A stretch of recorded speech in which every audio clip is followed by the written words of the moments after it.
తనకు భారీగా ఆస్తులున్నాయని దువ్వాడ శ్రీనివాస్ ఆస్తుల కోసం నేను దువ్వాడ శ్రీనివాస్తో రిలేషన్లోకి వెళ్ళలేదు అంటూ మాధురి గారు చెప్తున్నటువంటి నేపథ్యంలో అసలు దివ్యల మాధురికి ఎన్ని కోట్లు ఉన్నాయి, ఆవిడ మొత్తం ఆస్తి విలువెంత అనేది మనం తెలుసుకునేటువంటి ప్రయత్నం చేద్దాం. ప్రస్తుతం మనతో పాటు ఉన్నారు తెలుగుదేశం పార్టీ అధికార ప్రతినిధి సూర్యదేవర్ లత గారితో మాట్లాడదాం. లత గారు నమస్తే అండి. నమస్తే. లత గారు, తనకే బోల్డ్ అనే ఆస్తులు ఉన్నాయి, దువ్వాడ శ్రీనివాస్తో డబ్బుల కోసం నేను రిలేషన్లోకి వెళ్ళలేదు అంటూ క్లారిటీ ఇచ్చేటువంటి ప్రయత్నం చేస్తున్నారు దివ్యల మాధురి గారు. ఇంతకీ దివ్యల మాధురి గారికి ఎన్ని వందల కోట్లు ఉన్నాయి, ఆవిడ ఆస్తి విలువ ఎంత అంటే ఏం చెప్తారు? ఇప్పుడు మనం ఇక్కడ చూస్తే దువ్వాడ శ్రీనివాస్ గారు ఆయన వైసీపీ లీడర్గా ఉంటూ ఆయన ఎన్ని రకాల అక్రమాలు అంటే జగన్ దోచిన దాంట్లో వీళ్ళు తలా కాస్త పాపం అనేది ఉంటుంది కాబట్టి వీళ్ళందరూ కూడా పంచుకున్నారు కదా.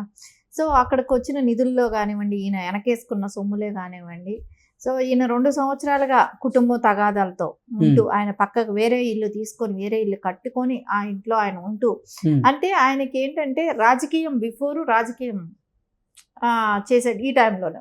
ఇది చూసుకుంటే బిఫోర్ ఉన్న ఆస్తుల వరకే పెళ్ళాంకి తెలిసినటివి. సో ఈయన రాజకీయంలో సంపాదించింది అంటే కరప్షన్ చేసింది సంపాదన అంతా కూడా. ఎగ్జాక్ట్లీ. అంటే అసలు దువ్వాడ శ్రీనివాస్ గారు జగన్మోహన్ రెడ్డి పాలనలో అంటే ఈ 5 ఏళ్ల పాలనలో కొన్ని వందల కోట్ల రూపాయలు ఆయన సంపాదించారని, అయితే తాను సంపాదించిన ఆస్తిలో కొంతమేరకు దివ్యల మాధురి గారి పేరు మీద పెట్టినట్లుగా, అంటే దువ్వాడ శ్రీనివాస్కి దివ్యల మాధురి బినామీగా ఉన్నట్లుగా కొన్ని వార్తలు అయితే వస్తూ ఉన్నాయి. ఏంటి అసలు ఇంతకీ దివ్యల మాధురి ఆస్తుల విలువ ఎంత అంటే ఏం చెప్తారు? దగ్గర 200 నుంచి 300 కోట్ల మధ్యలో ఆవిడ మీద బినామీగా కానివ్వండి ఆవిడ మీద పెట్టడం జరిగింది. సో ఏంటంటే ఇక్కడ ఆయన ఈ 5 ఏళ్ల పరిపాలనలో జగన్మోహన్ రెడ్డి వీళ్ళు దోచుకున్న సొమ్మంతా కూడా ఆవిడ బినామీగా పెట్టడం కానివ్వండి, ఈ రకంగా వాళ్ళు దోచుకున్న సొమ్మునంతా కూడా ఆవిడ మీద దాచడం జరిగింది. ఆవిడ అంటుంది నేను పుట్టుకతోనే కోటీశ్వరరాలు అన్న రకంగా మాట్లాడుతుంది. సరే నీ అన్ని కోట్లున్నా కూడా నీ మెయింటెనెన్స్ అనేది నువ్వు సంపాదన అనేది అంటే ఎవరైనా ఒక మనిషి అన్నాక పని చేస్తూ నేను చేయటం అనేది సహజం. సరే నేను డాన్సర్ వృత్తి నాది, నేను డాన్సర్ని అని అంటున్నావు. సరే డాన్సర్ అని చెప్పుతూ తర్వాత ఎంత డబ్బులు వస్తాయి, డాన్సింగ్ నేర్పితే ఎంత డబ్బులు వస్తాయి. సరే నువ్వు నేర్పుతున్నాను, నేను చాలా మంది పేదవాళ్ళని అందరినీ నా ఖర్చులు పెట్టి నేను వాళ్ళని తీసుకెళ్ళాను, టెంపుల్స్లో ప్రోగ్రామ్స్ ఇప్పించాను అది అని చెప్తుంది. సరే అలా చెప్పినప్పుడు నీకు ఆదాయమే లేదు, దానిలో ఆదాయం లేనప్పుడు నీకు ఇంత ఆస్తి నీకు ఎలా వచ్చింది? అంతే కదా. ఆదాయం ఉండి నువ్వు ఏదో బిజినెస్ చేస్తాను ఇంకోటో చెప్పినప్పుడు అయితే నీకు ఇన్కమ్ అనేది ఉందని అనుకో. నేను ఆర్థికంగా ఉన్నత కుటుంబానికి చెందిన అమ్మాయిని అంటూ కూడా ఆవిడ చెప్పుకుంటూ వస్తూ ఉన్నారు. ఆర్థికంగా ఉన్నత కుటుంబానికి చెందిన వాళ్ళైనా కూడా ఎంత ఇది ఉన్నా కూడా నీకు మెయింటెనెన్స్ అనేది ఉంటుంది కదా.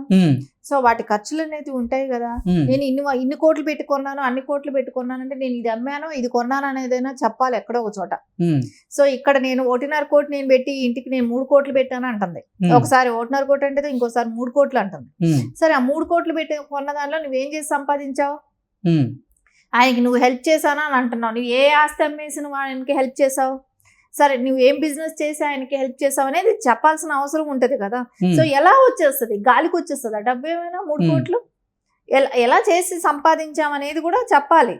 సో అప్పుడు నువ్వు ఇచ్చిన దానికి ఆయనకి ఇచ్చిన దానికి ఇప్పుడు ఒక 3 కోట్ల డబ్బు అని అంటే ట్రాన్సాక్షన్స్ ఉంటాయి. ఎలా ఎక్కడి నుంచి తీసావు, ఎట్లా సంపాదించావు, ఎలా ఇచ్చావు అనేది ఒక లెక్క ఉంటుంది. సరే అది ఏది కూడా కనపడటం లేదు కదా. నీకు అంత కరెక్ట్ గా ఉంటే నువ్వు అది కూడా బయట పెట్టేవాళ్ళే. సో అది ఎక్కడ కూడా కనపడటం లేదు. సో నేను ఉన్నతమైన కుటుంబంలో పుట్టిందాన్ని, నేను అలా పుట్టిందాన్ని ఇలా కుటుంబం అంటే నీ కుటుంబ సభ్యులందరూ కూడా తీసుకొచ్చి చెప్పు, ఈరోజు మా అమ్మాయికి మేము ఇంత ఆస్తి ఇచ్చాము, అంతే కదా, మా అమ్మాయికి ఇంత ఆస్తి ఇచ్చాము, ఆయనది ఏమీ లేదు అని చెప్పొచ్చు కదా. అక్కడ ఇంకొకసారి వాళ్ళ మదర్ స్టేట్మెంట్ ఇస్తున్నారు అక్కడ. ఎవరు? దువ్వాడ శ్రీనివాస్ గారి తల్లి కూడా చెప్తున్నారు, నా కొడుకుకి చాలా ఆస్తులు ఉన్నాయి, మేము అదంతా వాళ్ళకి వదిలేసాయి అని చెప్తున్నాను, నువ్వు వద్దు నువ్వు ఆస్తులన్నీ ఇచ్చేసాయి అని చెప్తున్నావు అని కూడా ఆవిడ ఒక స్టేట్మెంట్ ఇస్తున్నారు. అంటే ఈయనకి అన్ని ఆస్తులు ఉంటే వాళ్ళకి వదిలేసాయి అని చెప్తున్నప్పుడు ఈవిడికి ఎంత వదిలేశాడు మాధురికి? ఓకే. మనకి ఇక్కడ స్పష్టంగా కనపడుతుంది కదా. ఆవిడ ఏం చెప్తుంది, మా నాన్న అంటే నాతో మీరు చెప్తున్న దాని మాట్లాడలేదు. ప్రకారంగా జగన్మోహన్ రెడ్డి ఈ 5 ఏళ్ల పాలనలో అధికారాన్ని అడ్డం పెట్టుకొని దువ్వాడ శ్రీనివాస్ గారు ఆయన సంపాదించినటువంటి సంపాదనలో 200 నుంచి 300 కోట్ల రూపాయలు ఇప్పుడు మాధురి గారి పేరు మీద పెట్టినట్లుగా, అది అంటే దువ్వాడ శ్రీనివాస్కి మాధురి గారు బినామీగా ఉన్నారు అంటూ చెప్తున్నారా? ఖచ్చితంగా ఇక్కడ ఏంటో తెలుసా, జగన్మోహన్ రెడ్డి ప్రభుత్వంలో ఒక్కొక్కళ్ళు ఒక్కొక్క రకంగా దోచుకు తిన్నారు. సరే, అది ఒక్కొక్కళ్ళు ఒక్కొక్క రకంగా వినియోగించారు. ఈయన ఇక్కడ వినియోగించింది ఏంటంటే మాధురిని అనే ఆవిడ్ని ఆయన సహజీవనం చేయటానికి ఉపయోగించుకున్నాడు. ఒక సహజీవనం అంటున్నారు, మాధురి గారేమో అడల్టరీ అంటున్నారు. అంటే సహజీవనానికి అడల్టరీకి చాలా వ్యత్యాసం ఉంది అంటూ కూడా ఆవిడ బల్లగుద్ది చెప్తూ ఉన్నారు. ఇంతకీ ఏంటి అసలు? ఎందుకంటే కొంతమంది వాళ్ళకి ఓపెన్ గా ఉండి మాట్లాడటానికి వాళ్ళకి సిగ్గు అనిపించకపోవచ్చేమో కానీ మాలాంటి వాళ్ళకి దాని గురించి డిస్కస్ చేయటానికి కూడా అసహ్యంగా అనిపిస్తుంది. ఎందుకంటే ఆవిడ ఇప్పుడు చనిపోయిన భర్త ఉన్నాడు, వదిలేసింది, ఆ పిల్లలకి తండ్రి ఎవరని చూపిస్తుంది. సో ఇంకొకటి, ఆయనకి భార్య ఉంది, ఆయనకి 2 ఆడపిల్లలు ఉన్నారు. సో వాళ్ళ పరిస్థితి ఏంటి? ఇంకొకటి, కారు తీసుకెళ్లి ఆమె డిప్రెషన్ లో ఉండి వెళ్ళి గుద్దాను అని అంటుంది. అక్కడ డిప్రెషన్ లో ఉండి గుద్దానని చెప్పట్లేదు, అసలు ఆత్మహత్య చేసుకునే వాళ్ళని అనుకున్నాను, ఆత్మహత్య చేసుకునేందుకే నేను కారును గుద్దాను, లేదని చెప్తున్నారు. ఆవిడ ఆత్మహత్య అని చెప్తుంది. దువ్వాడ శ్రీనివాస్ గారు ఏమంటే డిప్రెషన్ లో ఉంది అని అంటున్నాడు. సో ఆయన ఇచ్చిన ఇంటర్వ్యూలో ఆవిడ డిప్రెషన్ లో ఉండి ఎల్లి గుద్దింది అని అంటున్నాడు. సరే, నువ్వు ఇప్పుడు ఇక్కడ ఆయన ఫ్యామిలీ బాధపడుతుంది, ఆవిడ ఫ్యామిలీ బాధపడుతుంది, ఆవిడ తల్లి సిస్టర్స్ వాళ్ళెవరు కూడా యాక్సెప్ట్ చేయట్లేదు దీన్ని, తల్లిదండ్రులు కూడా. సో నెక్స్ట్ ఆవిడ ఎవరినైతే గుద్దటానికి వెళ్ళిందో వాళ్ళ ఫ్యామిలీలు కూడా ఇక్కడ ప్రాబ్లమ్సే కదా. ఒకవేళ వాళ్ళు చనిపోయి ఉంటే కుటుంబ కథా చిత్రం అనేది రోజుకో మలుపు తిరుగుతూ ఉంది. వాణి గారేమో దువ్వాడ శ్రీనివాస్ గారి మీద, అలాగే మాధురి గారి మీద కొన్ని ఆరోపణలు చేస్తున్నారు. మాధురి గారేమో వాణి గారి మీద కొన్ని ఆరోపణలు చేస్తున్నారు. ఇటు దువ్వాడ శ్రీనివాస్ గారేమో వాణి గారి మీద కొన్ని ఆరోపణలు చేస్తున్నారు. అలాగే దువ్వాడ శ్రీనివాస్ కూతురులేమో ఇటు తండ్రి మీద, అలాగే తండ్రిని ట్రాప్ చేశారు అంటూ మాధురి గారి మీద కొన్ని ఆరోపణలు చేస్తూ ఉన్నారు. ఏంటి అసలు ఏం జరుగుతుంది ఈ కుటుంబ కథా చిత్రంలో? ఈ కుటుంబ కథా చిత్రానికి స్క్రీన్ ప్లే, డైరెక్షన్ అంతా కూడా జగన్మోహన్ రెడ్డి అనిపిస్తుంది. ఎందుకంటే అప్పుడు ఆయనకి 2 years బ్యాకే తెలుసు దీన్ని సెటిల్ చేయాలనే ఆలోచనలో కూడా ఉన్నట్టే అనిపించినట్టుంది. ఎందుకంటే ఆయనకి సీట్ ఇస్తే నేను కాంపిటీషన్ పోటీగా నేను వేస్తానని చెప్పి ఆయన భార్య గతంలోనే చెప్పింది కూడా. సో అప్పుడు ఆయన కూర్చోపెట్టి మాట్లాడిచ్చాడా, ఏం జరిగిందో కూడా తెలియట్లేదు.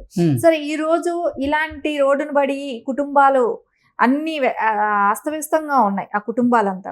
సో ఒక విధంగా నువ్వు డెసిషన్ తీసుకోవచ్చు కదా, దీనిలో న్యాయం ఏముంది అన్యాయం ఏముంది అనేది కూడా నీ పార్టీ సభ్యుల్ని కూడా నువ్వు కూర్చోపెట్టి అన్యాయం ఉన్న వాళ్ళని ఎలివేయటము, ఏదో ఒకటి జరగాలి ఇక్కడ. తప్పు చేసిన వాళ్ళని శిక్షించాలి, నీ పార్టీలోనే నువ్వు శిక్షించలేకపోతున్నావు. సో ఇదంతా డైరెక్షన్ దీనికి చూస్తే జగన్మోహన్ రెడ్డి అనిపిస్తున్నాడు కదా. సరే, ఇట్లాంటి వాళ్ళని ప్రోత్సహించకూడదు. దువ్వాడ శ్రీనివాస్ గారి కూతుర్లు కూడా జగన్మోహన్ రెడ్డి గారికి ఒక డిమాండ్ అయితే చేస్తూ ఉన్నారు. దువ్వాడ శ్రీనివాస్ గారి మీద మీరు ఎట్టి పరిస్థితుల్లో చర్యలు తీసుకోవాలి, ఆయన్ని పార్టీ నుంచి సస్పెండ్ చేయాలి, అలాగే వైసీపీ ఆయనకి ఇచ్చినటువంటి ఎమ్మెల్సీ పదవిని కూడా రద్దు చేయాలి అంటూ కూడా వీరు డిమాండ్ చేస్తున్నటువంటి నేపథ్యంలో జగన్మోహన్ రెడ్డి మాత్రం ఇప్పటివరకు అసలు దువ్వాడ శ్రీనివాస్ గారి మీద చర్యలు తీసుకున్నటువంటి దాఖలాలు అయితే కనపడటం లేదు. ఇక్కడ ఇంకో విషయం కూడా చూడాలి. ఇప్పుడు కూతుర్లు తండ్రి ఇంటికి వెళ్ళారు, తండ్రి ఇల్లు కాదు, కూతురు పెళ్లి కాకనంత వరకు కూతురికి తండ్రిల్లే ఇల్లు.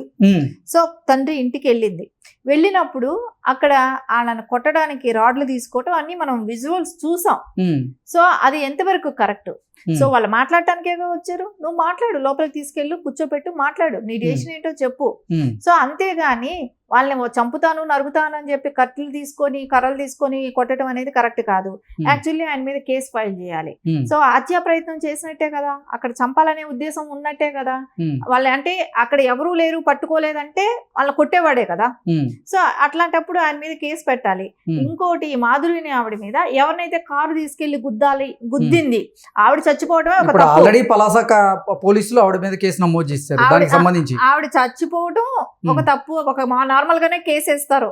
ఇంకొకటి ఇంకొక ఫ్యామిలీ మీద కూడా ఇది ఎఫెక్ట్ చూపిస్తుంది, ఇంకొకరిని కూడా చంపాలనే ప్రయత్నమే ఇది.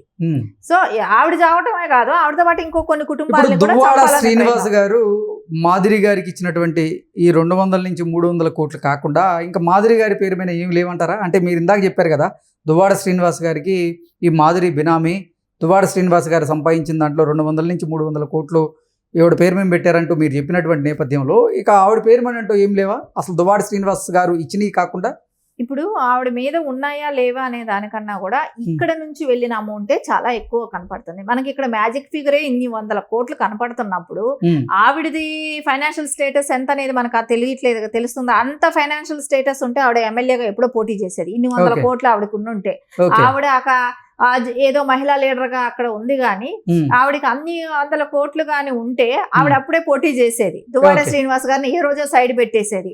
ఆవిడ రాజకీయం కోసం వచ్చింది. ఇంకొకటి ఆయన దగ్గర డబ్బులు, ఆయన దగ్గర బినామీగా ఆవిడని పెట్టడమే కానివ్వండి, ఇవన్నీ చేస్తుంటేనో ఆవిడ సంపాదించుకోవటమే కానివ్వండి, ఇవన్నీ జరిగినట్టే కనపడుతుంది.